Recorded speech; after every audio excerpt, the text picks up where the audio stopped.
Hi, good evening. Welcome to a second edition of Cooking with Greg, pre-recorded from the lake house. This is pre-recorded because we're going to be doing a recipe that takes about 2.5 days, and I don't think anybody wants to watch a tutorial that long. I know that people have quality time to spend right now, but go educate your kids or do something like that. Don't spend 3 days with me. That's weird. But what we are doing tonight, I'm assuming it's nighttime here. That's why I'm in my pajamas. It's not part of the hour and a half of the day where I might actually be dressed. But yeah, so it's nighttime here, and that's a good time of day, night, to start this recipe, because if you start it in the nighttime of the first day, you can finish it by the morning of the third day and have some nice hot crispy baguettes, which is what we're making. To utilize during your day. You don't want them at the end of the night. Maybe you do. I don't know. But I like to have my baguettes earlier, done in the day. So this is the stuff that we're going to need for the preliminary step of making the baguettes, the first night kind of stuff, plus a couple other things that you're probably going to want to have on hand later on. I forgot my. Hold on. Okay. Whew, almost forgot my mixing spoon. Left-handed mixing spoon. Or right-handed if you're right-handed. I don't know if you watched the last thing. But yeah, I have a left-handed mixing spoon. Anyway, so these are going to be the ingredients that we need tonight, plus some things that you're going to probably want down the road. And I'm just going to tell you what these are, even though we're not using them tonight, so that you can be aware in advance before you start your recipe. Oh, I might like a KitchenAid or a bread pan or a pizza stone. And then you'll find yourself without one, which will be a dire circumstance, and we want to try to avoid that. But let's see, what we're going to use tonight. We're going to start our scrap dough and our poolish, which are your first two steps in making a baguette. Because a baguette is a bread of very few ingredients, but quite a few little intricate steps. And the first thing that we do is we make a scrap dough, which is sort of like the rudiments of your initial dough, and obviously, and then your poolish, which acts as a liquid element and also a rising element. So that's pretty neat. Okay, so first we're going to go over the things that we're going to be putting into our scrap dough, which is going to be 57.5 ounces of all-purpose flour. Now, this is a new bag of the all-purpose flour. I'm not using that old bag anymore because it disappointed me too many times.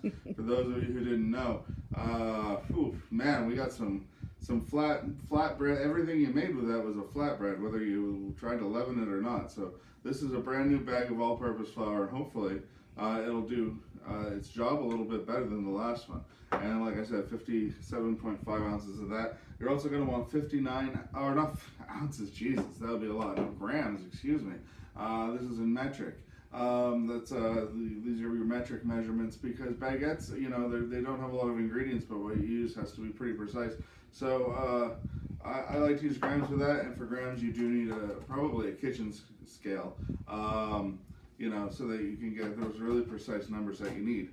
Also for your scrap dough, you're going to need I know I just said to use grams, but for this my scale isn't fine-tuned enough. I'm not in a science laboratory. I'm just here in a lovely kitchen at the lake house. Thanks again to Lynn and to Kenny. Thank you for letting us stay up here. This is I measured this with my measuring spoons. So this is an eighth of a teaspoon, basically, of active dry yeast, and this is just under a quarter of a teaspoon of salt. This is fine-grained sea salt. I like to use fine-grained sea salt for my baking. If I use the coarser grain, then it doesn't get mixed in as well. You end up with lumps of salt, pockets of salt. You don't want that. So we also have the ingredients to make our poolish, which is going to be the liquid element, which surprisingly, counterintuitively, has more flour than the Polish does. You know, you know things in life are certain. Don't make assumptions about these things. So you have 75 grams, not ounces, 75 grams of all-purpose flour right here, and you have 69.5 grams of water at room temperature that you're also going to use, which is going to make that a little wetter. We need a mixing bowl for tonight. I need my mixing spoon. You can use whichever manner of mixing spoon you like. Now later on, I am going to recommend having a good stand mixer with a dough hook, because this is going to save you a lot of kneading time. Tomorrow, in the second installation of this video, I'm going to be having this in here for a significant period of time. And you could do that also manually kneading. Obviously, we have a lot of time on our hands right now, most of us, some of us. But I think, you know, why spend all that time kneading bread when you just have your nice stand mixer? You're also going to need plastic wrap. You need that tonight, and you need that moving forward. It's nice to have a little bread pan, a little double-sided bread pan. This is a recipe that makes 2 baguettes. This is actually technically for Italian bread loaf, but I've used it for all my baguettes, and I won't tell if you won't. I think it works really well.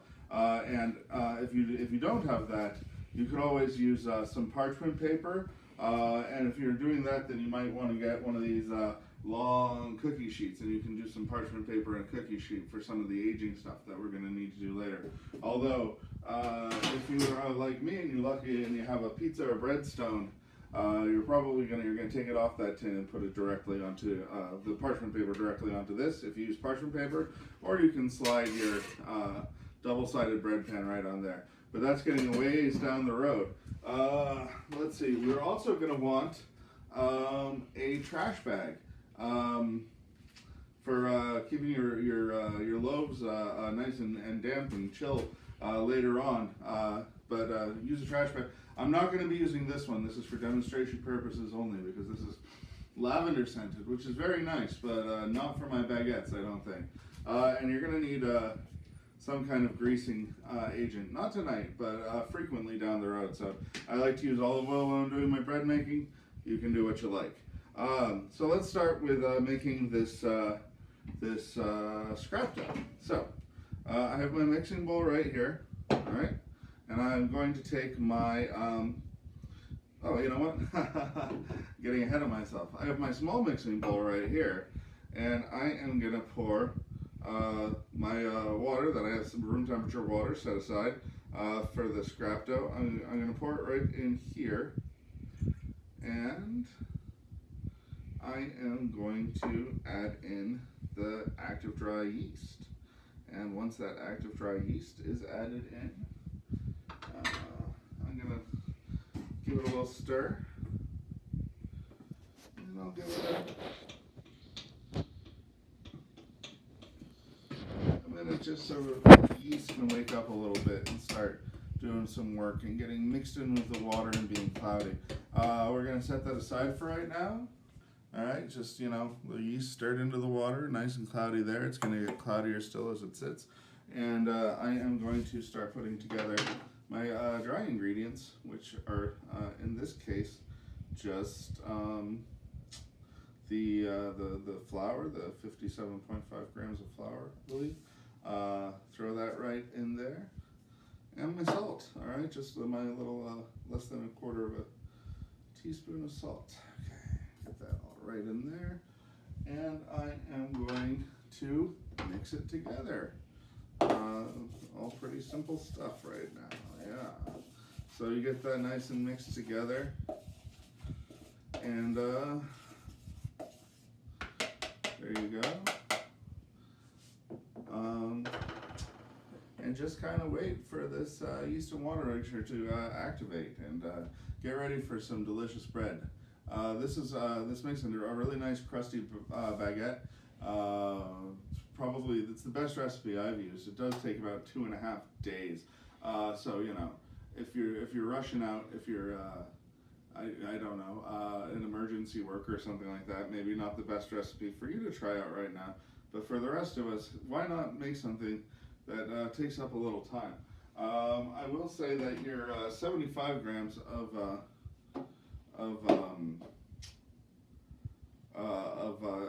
all-purpose flour right here can definitely go into this 2-cup liquid measure, because this is where we're going to be making our poolish.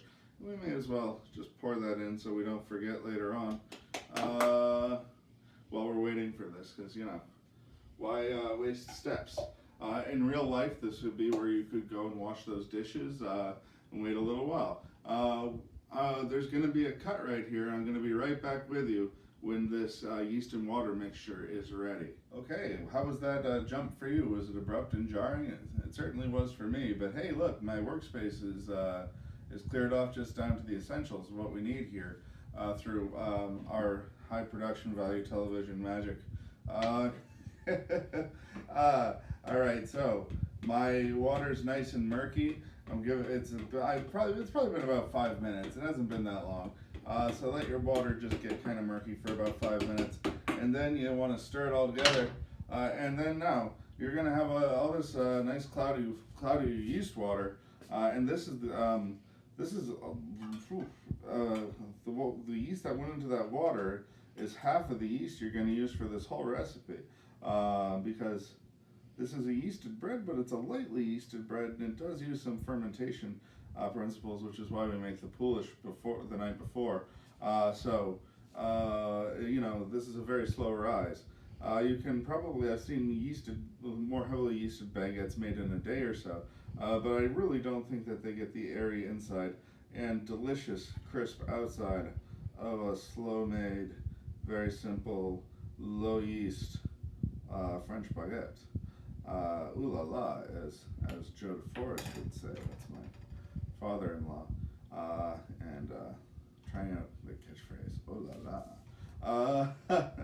I feel weird doing that in my pajamas with all of you. So we're taking this yeast and water mixture and pouring 2 tablespoons plus 2 teaspoons into our scrap dough. So, as you remember, that was was in the scrap dough so far was our all-purpose flour and our salt. So now that that's all been sitting together, and we've got our yeast and water mixture mixed in, we are gonna just mix this and mix this and mix this till it all comes together into a coarse dough. It's just gonna be pretty rough, and it's gonna be just till everything kind of sticks together and all the flour is more or less out of your mixing bowl. Show the people the texture.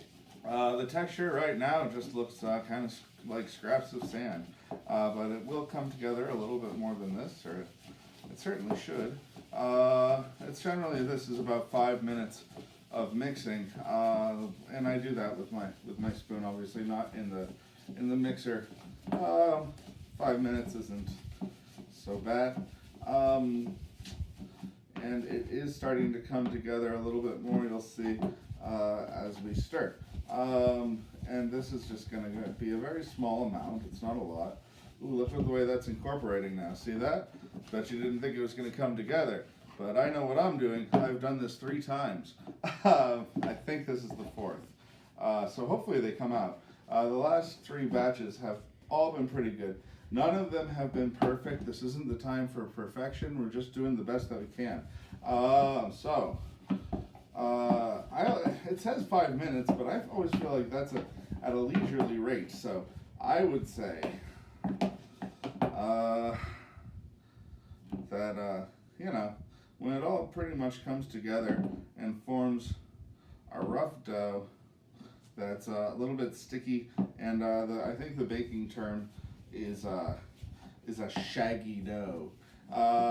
Once your dough is nice and shaggy, then you can stop mixing it, and it is good to go. See, it just kind of sits together like that. Doesn't do much, just a little. Doesn't look like much, but it is important for your glorious baguettes that you're going to end up with. Now you can, if you have a Tupperware, like a little, a little sealable bowl, then just put your lid on it. If you don't, you can always use your plastic wrap. This is fighting with me here. Anyway, there we go. I know how to use my thumbs. I am an evolved primate. Let's see. I'm gonna wash my hands. It's important to wash your hands in this day and age. While you're cooking for people, sometimes you might have the urge to put your hands in your mouth, but oh gosh, maybe I'm gonna eat a little of this on my journey, but don't do it. Not right now. There's a virus out there. Never hygiene. So now what we have here is your 75 grams of all-purpose flour, which earlier we put into our 2-cup liquid measure. Now we need about a half of a tablespoon of what's left of this yeast mixture. I'm just going to give it a quick stir. I didn't bring my half tablespoon, but I think all of us know that a tablespoon is 3 teaspoons. So a half tablespoon is 1.5 teaspoons, which I don't have a half teaspoon. So it's also 1 and then 2 1/4 teaspoons. So that's what I'm doing. And that's all you need. It's just that half teaspoon of your yeast water. The rest of it you can discard, unless you want to. I don't know, if you have another use for yeast water, you can certainly leave it in the comments and let me know. But yeah, then now you just incorporate that, try to make as big a mess as possible, waste all the flour. And once that yeast water is stirred in, then you just put in your remaining 69.5 grams of room temperature tap water. And you mix that all together. And it basically, you're going to see, it just makes this gloppy mess, this gloopy mess. And this is going to be your poolish. Now, the reason why we have this in a measuring cup is because we want to chart its growth, because it's going to rise overnight. In a very suggestive manner. It rises in the nighttime. There we go. Now, this is your poolish. And it's it just kind of looks like a loose paste. Now it's down here at the bottom of your measuring cup. It's probably at about 2/3 of a cup, and you're going to want that to rise overnight to about 3 times its original size. You're going to know when it's ready because it's going to be all puffed up and bubbling. When it's puffed up and bubbling, then you are going to want to use it. If it doesn't puff up and it doesn't bubble, then there's something wrong with your yeast, and you have to start over. And I've done that before. There's no bigger bummer than having to restart your baguettes, but at least if it's on the second day and not the third, it's not the end of the world. Now, this I am going to cover with my cling wrap. This one is finally covered with its very difficult lid. Now, your scrap dough is going to sit out at room temperature for 3 hours. At the end of 3 hours, you're going to put it in your refrigerator and let it sit overnight. And your poolish has to stay at room temperature. I find that it rises better if you keep it above 75 degrees. If you have any place that's sitting around 75, 80 degrees, maybe you're in New York still, hello New York City, and you have steam heat, put it over near that crazy hot pipe that scalds you in the middle of your room. What I'm going to do is I'm going to put it near our heater, because we're up here at the lake house and we have a little space heater that we use while we're sleeping on a low setting. It's very safe. So we're going to do that. This is going to stay out all night, and it's going to be twice its size and bubbling next time we see it. This again sits out for 3 hours, then it goes in the fridge. I'm going to see you in what for me is 3 hours when I put this in the fridge, but for you it's going to be nearly instantaneous. So get ready for that because it's about to happen. I do recommend setting alarms for these timed things because it's nice to get it as precise as possible. So if you have done this along with me, set your timer for 3 hours now, and I will see you what for me will be then.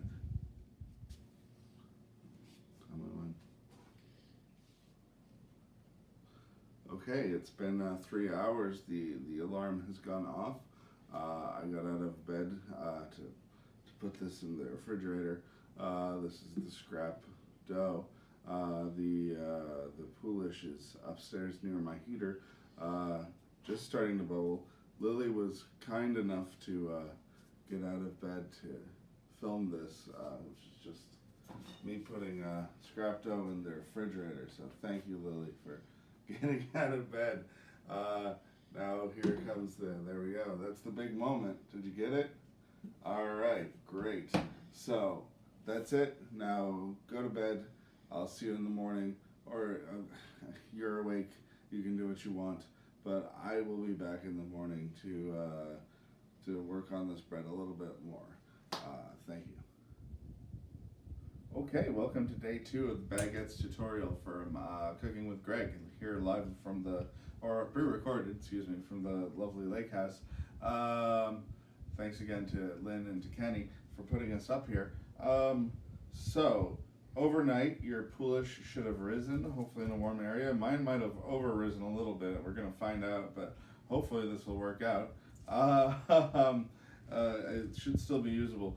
So anyway, you have your poolish. We have our scrap dough, which is still in the refrigerator where we put it last night.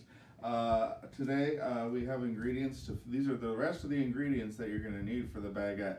Other than this, all you're going to need is patience and time and a few techniques. Well, you know, and the bread baking stuff and the bag. But these are the rest of your ingredients that are going to go into the baguette.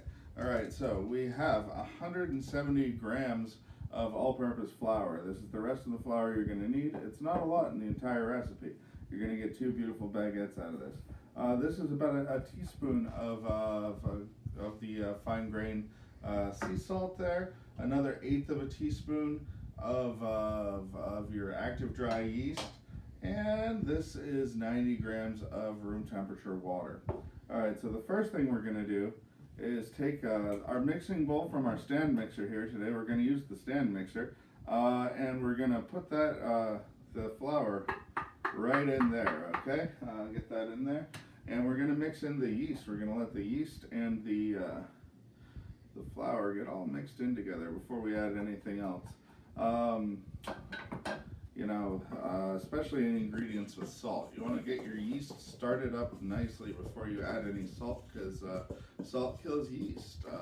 So that's why we're doing this all in so many stages, is to give everything the right chemical reactions and make sure that nobody's killing each other in here. This is, you know, a harmonious recipe. This isn't shopping on Black Friday. This is everybody gets along here.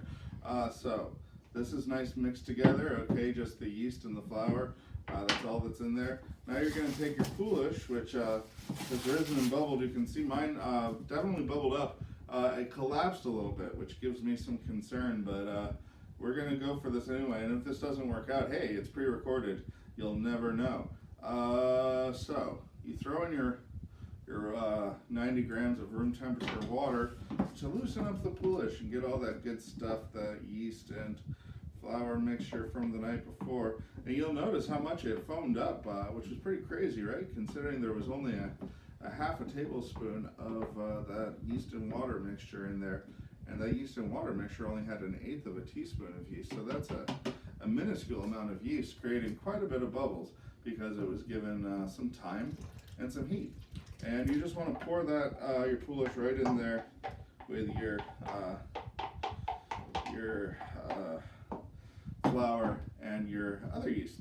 So now we have all the water and all the yeast all mixed together with the flour, and we've got the salt safely off to the side where it's not hurting anybody. And we're just going to mix this together for a couple minutes until it becomes a nice scrappy loose dough. It's you know, this is a very efficient stirring spoon. This ergonomic curve and the shape of the paddle apparently mixes flour, and I find that when I use this anyway, it's a much faster process than a lot of recipes will call for. So you don't want to overmix it. You just want to get everything nice and mixed together, so you have a little shaggy dough there. See, all of everything's pretty well incorporated there. Everything's all mixed together. You got a nice shaggy dough, and that's ready to do the baguette's favorite thing to do, which is sit and take time. So that is going to be sitting for about we're gonna let that sit for about 20 minutes before we add the rest of our ingredients, and then knead the heck out of it here with our stand mixer. So I'm going to cover this once more in plastic wrap. All right. If you have the wax paper or not the wax paper, but the beeswax cloth or anything like that, that's probably great. I'd like to get some. Sorry for anybody who's offended by the use of single-use plastic, but it's what I have in desperate times. So anyway, 20 minutes. We're going to let it sit right here, and I'll be right back with you. It'll be no time at all for you. Okay, it's been 20 minutes. Where does the time go? We are going to go ahead and use our yeast and water dough mixture over here, and we're going to add our salt. And now is the time to take your scrap dough out of the refrigerator. So, get your scrap dough out. Here we go. It should be not too different from the last time we saw it. Yeah, a little bit of shaggy dough. Still looks the same. Not very exciting, but it will be once it's incorporated into our baguettes. Take this off. I'm going to save it for later. Now, this is the time where you're going to put your you can put your bowl on your KitchenAid, your mixing bowl onto your KitchenAid. Show us what the dough looks like. Oh, first. yeah, well, the dough looks pretty much the same. Thanks, Lily.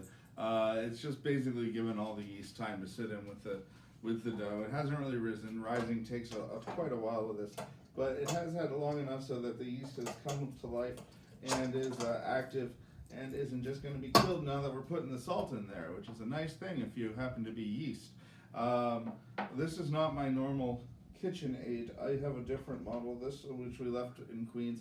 This is lent to me, though, by my lovely in-laws, Joe and Kathy DeForest. Thank you for letting us use your KitchenAid. So if I'm struggling with setting it up, that's why I do use a different one normally. Now we're just going to take our salt and we're just going to put it right on top here. Just put it right on there. There's no problem. Now you are going to want to have a little bit of lubricant here. In this case, a little extra virgin olive oil, and you're going to want to have clean hands. Please make sure your hands are clean at all times these days. And you're going to want to grease your fingers. Get your fingers greasy here. You can do this over you're going to need a rising bowl, at least a 2-quart rising bowl. This is a little bit larger than that, but this is what I have on hand. You're going to need to have some of your lubricant in there anyway, some of your oil. So you can just do that right over there with very clean hand. And this is the point where you take your scrap dough and you just tear it up. Just tear it into little chunks here. Doesn't matter how uniform, how many. Just get a good distribution around your little dough ball inside your mixer. And now you get your bowl into position, and you're going to want to mix this for 7 minutes on medium, which on KitchenAid is set at 4. So we're going to put this at 4 for 7 minutes. It's about to get loud. Be careful. Get ready. Oh, right. And now that is going mixing here, we're going to just leave that alone for 7 minutes. And I don't want you to have to listen to this for 7 minutes. Well, you will have to when you're making your bread, but not right now. I'll be right back with you in 7 minutes with a beautiful ball of dough, which I'll show you, which will seem like just now for you. I'll be right back. Okay, it's been 7 minutes. We can turn this thing off, which is good. That was very loud. I have my oven was singing me a song. That's really nice. So when you're done with this, it's still singing. Look at that. This is a very musical. Stop it. Stop. All right. I don't know. Oh my goodness. I've hit every button. Let's try this again. Yeah, it says to hit off. I am hitting off. There. Okay. I guess whatever. All right. So that's over with. We're gonna put our bread hook aside. We don't need that anymore. Now our dough is at the point where it needs to be. This is a nice shiny ball right there. Very smooth. It's been kneaded for 7 minutes, and it is ready to go. This is, believe it or not, enough dough to make two about 14-inch baguettes. So obviously there's a lot of rising to do. Now, this next step is pretty easy. All you gotta do is oil your very clean hands once again. Make sure they're nice and clean. Whoa, should have done that over my bowl. Right here. And just take your dough ball and put it into your now oiled and lubricated bowl, lightly lubricated. All right, and just sort of give it a little spin in the olive oil that's in there, or whatever you used for use vegetable oil or cooking spray. But I like to use olive oil, a little flavor, and they say it's good for you.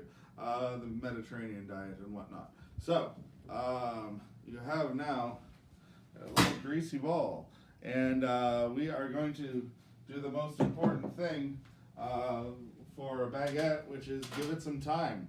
It just needs a little time to rise. Now, it's going to be about 3 hours of rising time till the next major step. But because whoa, I'm having trouble with these lids, I'm telling you. But because baguettes are very fussy things, the first hour of rising, we're going to have to take it out 3 times, once every 20 minutes, and do a business letter fold on that. And I'll show you how to do that in just a moment. Okay, so the first 20 minutes have gone by. The bread's looking pretty much the same. This takes 2 or 3 hours to rise. You're going to take it out. Now, you don't have to worry about flouring your surface right now. We will a little later on. But this is pretty oily, and it's still very elastic. And what we're doing now is we're going to give this what is called a business letter fold. And that's a really simple fold, and basically what this is doing is making sure that the yeast and the gluten get distributed pretty evenly. Lily, if you could bring this over, thank you, so that people can see what I'm doing. We want to focus on the hands here, okay? So what we have here, thanks very much, is sort of a little stubby rectangle, okay? And then we maybe want a little bit wider. Don't want to manipulate the dough too much, just enough to get it into shape. And then you're going to take it and fold down one end and fold the other end right on top of it. Just 2 simple folds, just like that, like you're folding a map. All right, and then you take this end, the one end, and you fold it down. You fold them down to about halfway down the bread, and you fold this one over. Now there you go. You have your 4 little folds that you've done, and it turns into a nice little, sort of like a pain au chocolat kind of shape. You see that? And then you just put it back in your bowl. And that's it. I'll see you in another 20 minutes, and we're going to do the same thing. You're going to have plenty of practice. See you then. Okay, welcome back. Lola's shaking her tags there to let you know that she's here, and she is participating as always in her somewhat disinterested manner. Just letting you see, we're staying in upstate New York. It's a little chilly, and this bread does like to be kind of warm while it's rising. So I have it on top of our little heater stove there, on top of a cage, so it doesn't get too hot, but it does get nice and warm, so that the yeast stays active, because yeast likes to be in a temperature sweet spot. And for this bread to rise properly, probably between 75 and 80 degrees is around about where you want to keep it, except during the times where it's refrigerating. Now look at that. We've gotten a little bit of a rise since the last time we did the business letter fold. So I'm going to show you one more time, if you don't mind bringing the thing over. What we're going to do is, again, stretch it out into sort of a stubby log. You're going to see that it's gotten a little bit less malleable. It wants to spring back a little bit. The gluten's been activated, and it's starting to do what it's supposed to, but you can still flatten it out a little bit. Fold it down in half, fold it in half. That looks good. And then half again, and it's puffed up a bit, so it's a little bit more difficult to get it to fold, but there you go. That's in a nice shiny ball once again. And we're going to let it sit for another 20 minutes, and then after that it is going to get one more of these folds, and then we're going to leave it alone for 2 hours. Alright, so I'm going to put this right back over on my little warming station, and I'll be right back with you. Okay, we're going to go ahead and do that last business letter fold. As you can see, this dough is rising pretty well. I've got it in a nice warm spot, and it's kind of exceeding my expectations. I may put it someplace a little cooler because I have stuff to do, and I want to let it rise at least 2 hours because it's, I'm a busy man here on lockdown in the lake house. But if it's done a little earlier, it's done a little earlier. The idea is see how much that's puffed up. See how it definitely is more elastic or springing right back. Still, we're going to give it one more fold. This is the last of these business letter folds that we're going to do, and then we're going to leave it to rise for hopefully 2 more hours. You want it to get to about double its original size before you manipulate it again. And since I'm going to be leaving it for a little bit longer this time, I'm going to take a little bit more oil and just gently drizzle it on the top. Keep it nice and oiled up there. Think about it like a bodybuilder. It needs a nice sheen on it so you can really see it when it gets puffed up. This is so this is how it's going to look right now. And we're going to go and put it to rise for 2 more hours approximately, 1 to 2 more hours. But generally I find that it's about 2. And then we're going to come back and we are going to do a little bit more shaping and a lot more rising because this is a picky bread. It takes a lot of little teeny steps. So I'll be back with you for more intricate steps to make your fancy French baguette. Okay, we're back. How was your 2 hours? Mine was pretty good. I was just exercising. I've got to stay in shape. If I'm making all these foods up here, sitting in isolation, it's important to try and to keep fit. I'm not going to do fitness tutorials because nobody wants to see that. But I do encourage, you can see my wedding ring is off. Lily and I are still together. I just took it off when I was working out. But everything is going fine with us. Don't worry. Also, I realized I wasn't wearing my apron earlier. I am wearing an apron now. I recommend it at this point because things are going to get a little floury. Now, your bread has been rising for approximately 2 hours since you did those business letter folds, and it should be about twice its original size. Now, normally I have a pastry scraper that I use for separating this into the 2 loaves, but I don't have it with me right now because I left it home in my mad dash to get out to the country from the city. So I am going to flour 2 surfaces. I'm going to flour my cutting board here so that I can use my bread knife and not worry about damaging Lynn and Kenny's lovely countertop here. And then I'm going to flour the countertop and do my work there. So make sure that you get a nicely floured surface, and then just take your dough and peel it out. Get it on here. Now, from here on, light handling is essential because you want to keep a lot of the air that's gone in through all these rises incorporated right into your bread because otherwise you're going to end up with a dense loaf that doesn't rise and it's going to be really gross. The important thing in French bread is to have those nice air pockets underneath that crispy crust so that it's the perfect combination of crispy, chewy, and light and delicious. So we're going to cut this into 2 equal parts. If they're not exactly equal, don't start picking and switching and going crazy trying to get it equal. That's not as important as having the air pockets preserved. So when you make your cut, this is your decisive cut, and that's going to be it. Leave it alone. Don't pick at it, as you were probably told as a child. So this is my left-handed bread knife. Ha ha! Everything I have is left-handed. Except my wife. And my dad. Well, actually, Lily has some left hand, or not Lily. Oh gosh, Lola has some left paw tendencies. Lily is very much a righty. So you cut this as much as you can right down the middle. Try to not saw too much. Just use your knife to pull it apart. And you'll see I have kind of unevenly sized loaves. They're pretty close though. That's good enough. You're going to notice even when you go to your fanciest boulangerie that the baguettes are somewhat uneven in size, and that is just kind of by design because you don't want to handle them too much. Now, what we're going to do is flour our surface here because we're done cutting. I'll get this out of the way. Safety first, move all your sharp objects when you don't need them. And we are gonna plunk these down right here on the flour, and I'm gonna get this out of the way too. Even though it's not sharp, it's just probably blocking the view. And I'm gonna get this out of the way. I haven't been endorsed by them. So anyway, you can, speaking of endorsements, this is probably a good time to note again that this is a free service for people who are looking for things to do to edify themselves while we're all on lockdown. But if you do feel like this is worth a little bit of your funds, if you want to dip into them, you can send us a little money, whatever you feel is right. Lily Rose D is our Venmo account, so you can just Venmo that money to Lily Rose D. Any amount is fine. No amount is fine. Everything is fine. So just keep consuming. Let's keep making bread. We're doing great.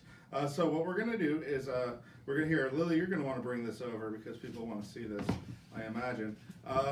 You're gonna want to shape this into a rough rectangular shape. Now you're gonna see when you're moving it around that there are some air bubbles forming. You want to keep those air bubbles intact as much as you can. Now once you have your sort of loose rectangular shape, you're gonna take your top edge and fold it down a little bit, and then push it back with your thumbs. All right. Maybe I'm gonna make that a little bit more of a rectangle. And you finish this, or you do this step 2 more times. So that's our second push with our thumbs. Now we finish it with the seam on the bottom, and just sort of cinch that seam closed. And this is what is known in the business as a stubby log, which doesn't sound very appealing, but boy, it makes a good baguette, your stubby log. I think I did that right. Now, as I said, I've made this recipe 3 times. This will be the 4th. And I've always done this a little bit differently every time. But every time the bread has come out well. See that air pocket? I want to keep that. I want to try and save that. Save the air pockets. Get them in there. Whatever that is. I don't want it. Okay, good. Keep your bread clean. And your hands. And your language. Children are watching. I learned my lesson last time. If you haven't seen my pancake tutorial, it is one for the ages. I definitely recommend it. That was a live stream, whereas this one is pre-recorded, so it was a little bit more wild and unpredictable. And Lily was a little bit more loquacious as well.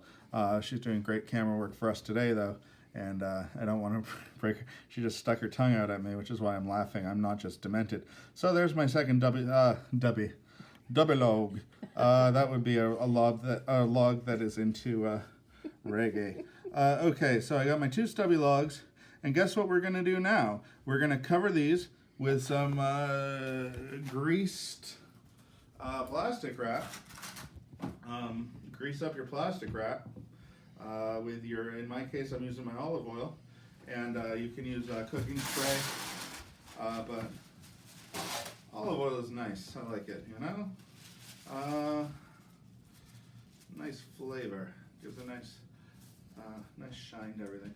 So you just do a little light coating of your, just enough. Oh, and what's great about this is when you grease your plastic wrap, it stops sticking to itself. So you can be a ham-fisted goon like I am and move it all around, and it's not going to get ruined. You don't have to keep cutting off pieces and crying. So now this is going to get covered up, and guess what we're going to do? We're going to leave it alone for about 20 minutes.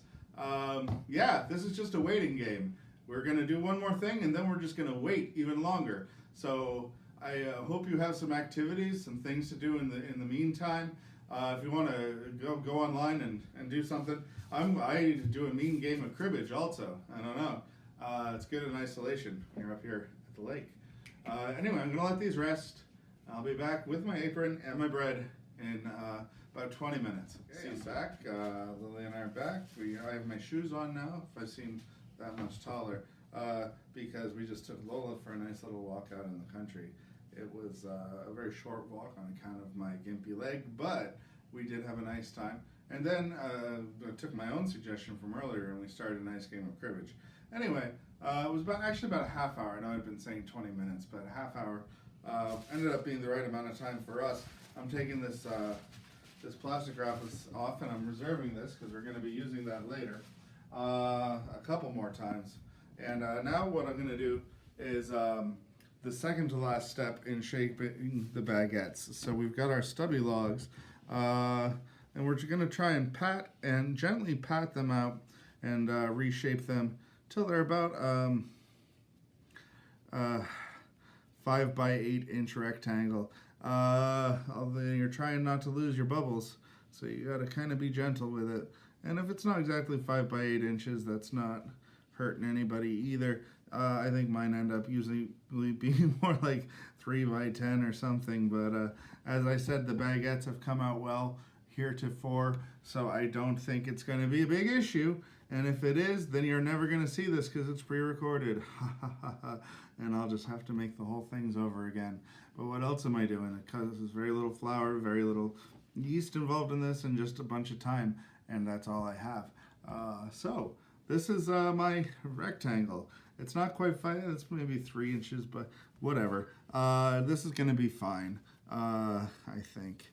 Or not. But that's about the size that it wants to be. Now here you're going to take the bottom edge, the edge closest to you, and you're going to fold it up toward the middle. All right, and then you're going to take the top and fold it down toward the middle as well. All right, and then you seal this, you give it a little karate chop, a little Miss Piggy action over there. And you just get that so it's all sort of loosely sealed together. Again, not smushing out your air bubbles. And then take the top over all the way and go ahead and seal the edges. Let's see, maybe it's on the wrong side. Lily, are you getting that? You just gotta, make sure your edges are sealed to the best of your ability. This is kind of doughy at this point, it's a little floury. So anyway, that's me. Mine are always a little bit longer than they should be and a little bit narrower than they should be at this point. But anyway, that's sealed along the edges. Now we're going to repeat that for the second one. Just the same process. Sort of gently stretch it out. Gently, gently, gently. These are going to have another, several hours of rising time after we're done. So, don't go crazy. Don't act like you got a fresh package in the mail and you're popping the bubbles like a maniac. But it's okay to reshape it a little bit. This one I feel like is working with me a little bit better. You always have one baguette that pleases you more than the other. You don't like to play favorites, but this is an instance where a favorite can present itself. So whatever. That's a good enough rectangle for me. I'm just going to fold up the middle one, fold up the bottom one, the closer edge to me, so it's right in the middle, and then fold down the top one, so it's right over the top of the bottom one.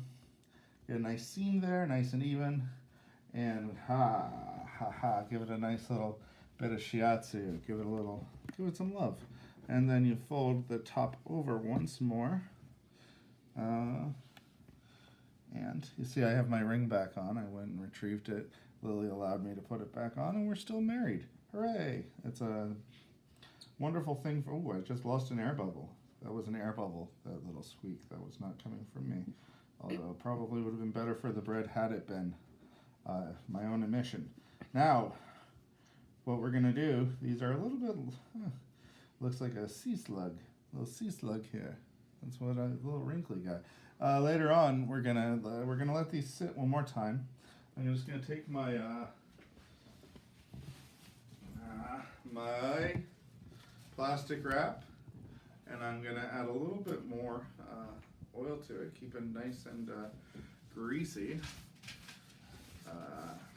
Yes, keep it nice and greasy. Speaking of greasy, I don't know. Since I've been on quarantine, I've been breaking out. I hope that I'm not covered in blemishes. I've been breaking out like a teenager before the prom. What I am going to do actually is I'm going to grab a little bit more flour. It's okay to reflour your surface because we're going to let these sit for a while and we don't want them to get too attached to their present situation. Let's see. I'm fussing. Don't fuss with them. Don't do what I'm doing. Don't fuss. All right, they're very susceptible to overwork. Stop fussing. Yeah, alright.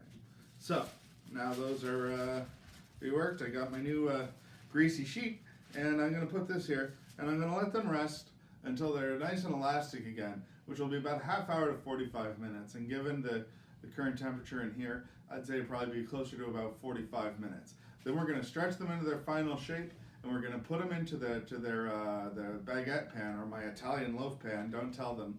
And you can get either your parchment paper ready and your cookie sheet, or you can get your loaf pan ready like I am. And just as a reminder, this is the guy we're talking about. I'm going to put it right in here. 45 minutes from now, I'll be back, and for you, it'll just be an instant. So see that. Okay. So it's been 45 minutes. It is evening time here at the lovely lake house. So I am, Lily and I are having an adult libation. I'm just having a little bourbon on the rocks here. Lily has a Negroni that she's fashioned for herself. Maybe that'll be a little tutorial later on that Lily could show you how to make her delicious cocktails. I've also remembered to put my apron back on. Last time you probably noticed I forgot to put it on, and wouldn't you know it, I got flour all over my lovely sweater. Lily had to clean me off, and she reprimanded me in a firm but loving way. But now I know better, and I've got my apron on because we are going to be dealing with a little bit more flour. And also, I'm doing a little grilling after this. So I was loading up the grill with some charcoal. I'm going to grill some T-bone steaks, which may be a tutorial later in the future, but it's not going to be this one. So look out for that. Let's see. Right now, the bread has been resting or the dough, our almost baguettes have been resting for about 45 minutes. I'm going to put this aside. I'm going to keep it. I'm going to grab a little bit more of my AP flour. I'm going to put it down here. And we're going to work one loaf at a time.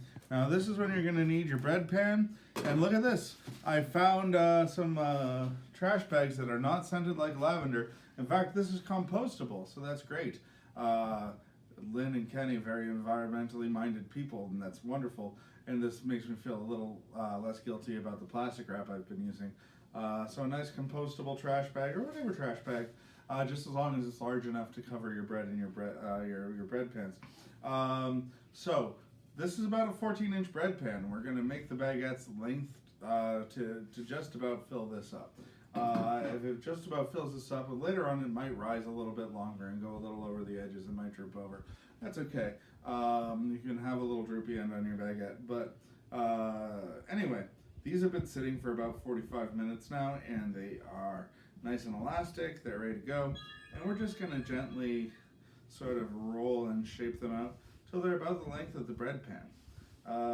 You can eyeball it. I eyeball everything. I haven't really been using rulers or measurers. I guess you can. So anyway, this is about right, you know. Mine were a little longer than they should have been, like I said. But as I also said, they usually turn out just fine. So you don't have to be perfect here. You're just making bread. I like to put the little points on the ends. I never saw this when I was in France, but in New York, everybody likes a baguette with a nice pointy end, and that way you have a nice little crispy bit to eat when you first get it out of the oven. Who doesn't want a nice little crispy pointy piece of bread to put in their mouths when it's nice and hot? So anyway, then you put this right in your pan, and you see, oh, okay, maybe you got that a little too long, but that's good. That's really well shaped. You've still got plenty you can see if we'll bring this in a little closer, you can see that we've got plenty of air bubbles. Maybe this is close a little bit, but you can see there's air bubbles throughout. Now we're going to shape our second baguette, which, it's ready to go. These are all, like I said, mine were a little too long to begin with. They should have been probably about 8 inches to start, and they were probably closer to like 10 or 11. But hey, I know that baking is a science, but I'm a savory cook, so what do you want from me? For me, it's horseshoes and hand grenades all the way. And these look good. These actually look really promising. We'll never know till tomorrow, but for now, these are looking pretty good to me. Now, I've got them both in the pan. Lily, if you don't mind coming over here. Got them both in the pan. I got my little points on the ends. They're all good to go. This is nice. They look good. Now I'm gonna take my little piece of greasy plastic wrap, and I'm gonna give it one more good greasing. I can't even tell which side I was using. It doesn't matter. If that was the side, there it is. Nice and oily. I'm gonna oil this up one more time. Get it nice and oily. And I'm gonna make sure that it covers the whole sheet. And then I am gonna put this over the top of my baguettes. All right, just nice and loose. And you open up your compostable or non-compostable or a trash bag or whatever bag you have. It doesn't necessarily have to be a trash bag. If it is a trash bag, obviously a fresh one. And here we go. You take this and you just slide it right in. Make sure it's covered. Wrap it up so it's a nice, neat little package. But don't make it too tight. Give the bread a little bit of room to breathe, to rise up in here.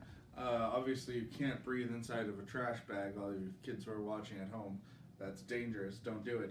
And now we just put this in the refrigerator for the next 5 to 14 hours. And for us, it's probably going to be a little closer to 14.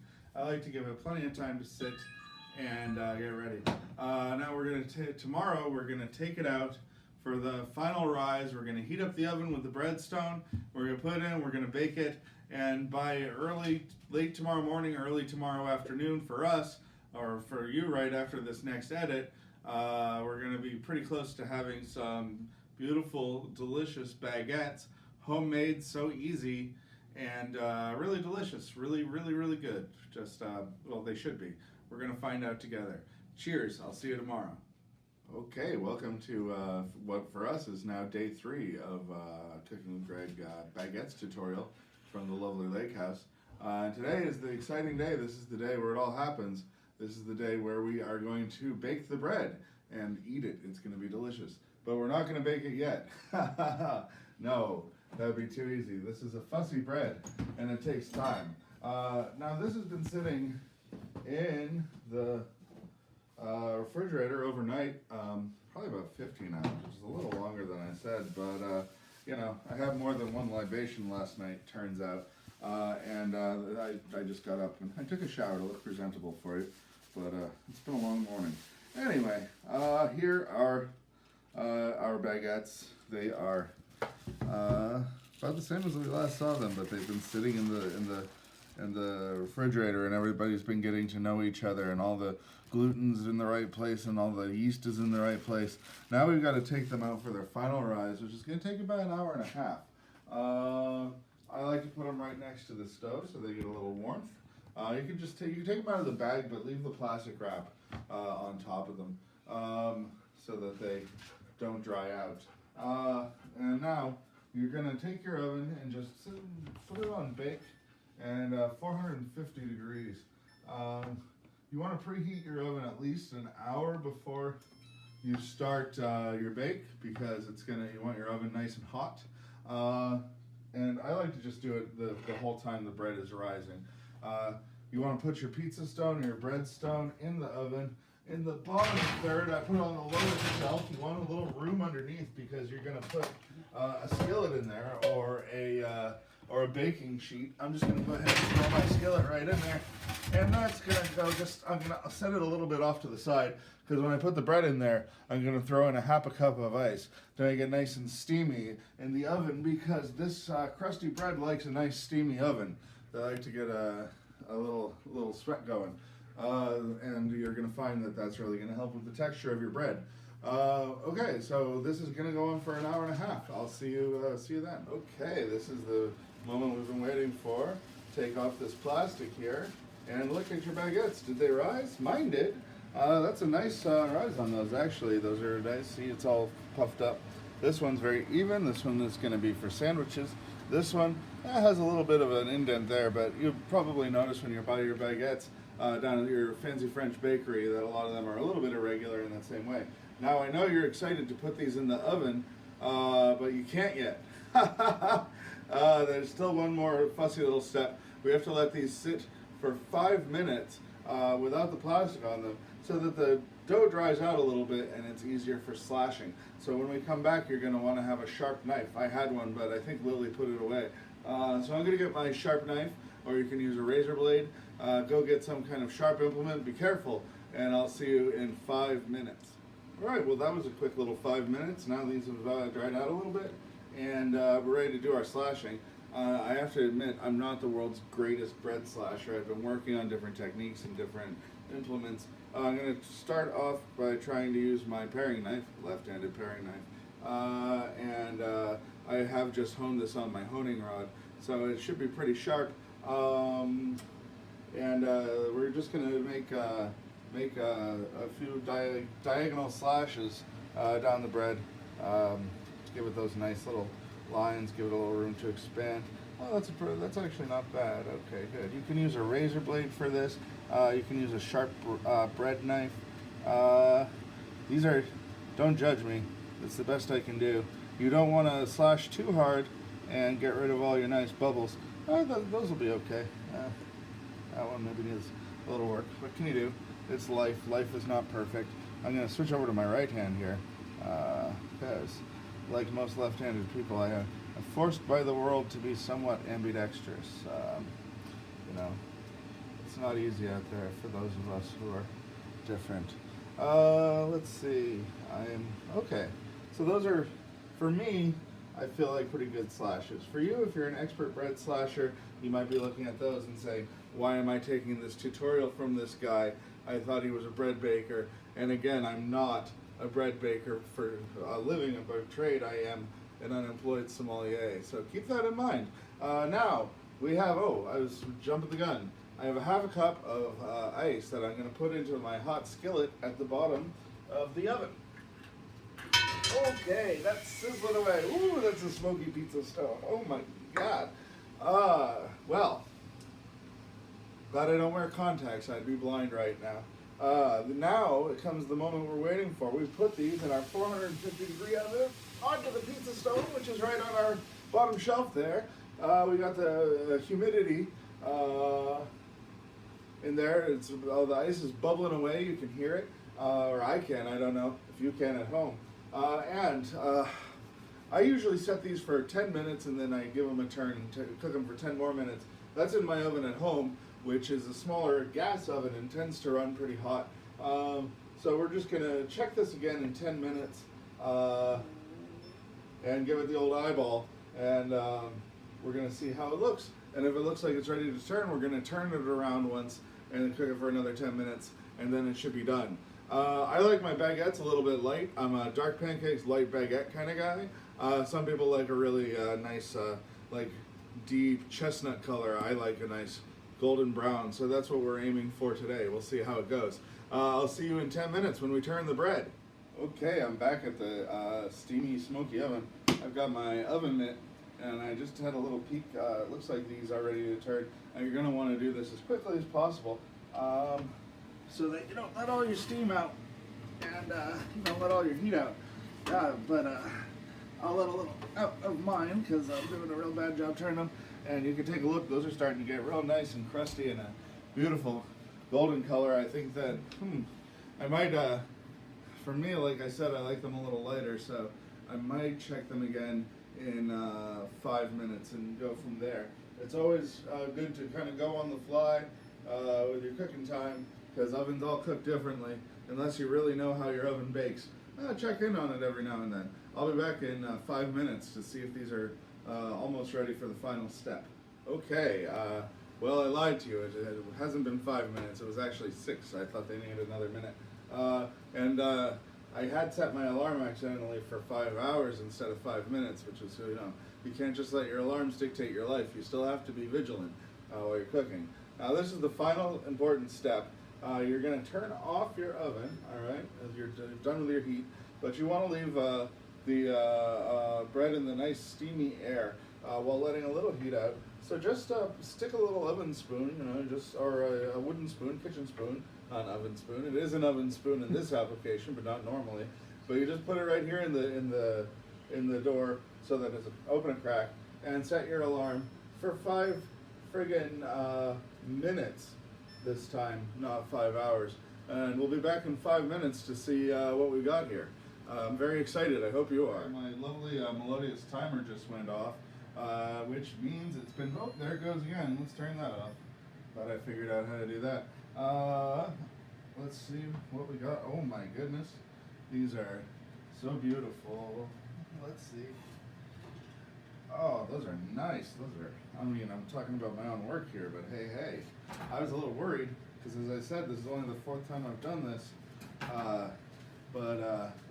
You know, and we've spent so long together making these, and I think that we'll agree that this is a pretty great payoff. These are some nice looking baguettes. You know, a little bit different. If you want to come over, we'll take a little closer look. This is beautiful golden brown. Just a little bit of a char on the edges. That's fine. Those are going to be nice little crispy bits. I just cut them off and eat them while they're warm and have them with a little bit of butter. Delicious. And I am going to make a lovely merguez sandwich with this for me and Lily. We're going to have this with some merguez that we got from the Ridgewood European Pork Store, the best sausages and cured meats in Queens, and some of the best I've had anywhere. So it's going to be a nice merguez sandwich with some roasted red peppers and some strong Dijon mustard. It's in the style of a sandwich that I used to have in a nice little French cafe down in the East Village that's long gone. Anyway, this is your baguette, and it's done. This is it. This is all. You can do what you want with them. Hopefully this tutorial has been helpful to you in some way. I hope that you baked some bread along with me, and I would love to see pictures of the bread that you bake. You can leave it in the comments. That'll be a lot of fun.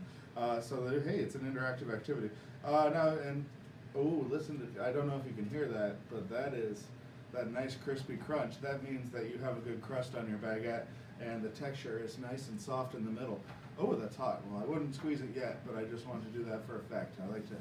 Ooh, that's a nice sounding bread. As the French say, oh la la, ce baguette est magnifique.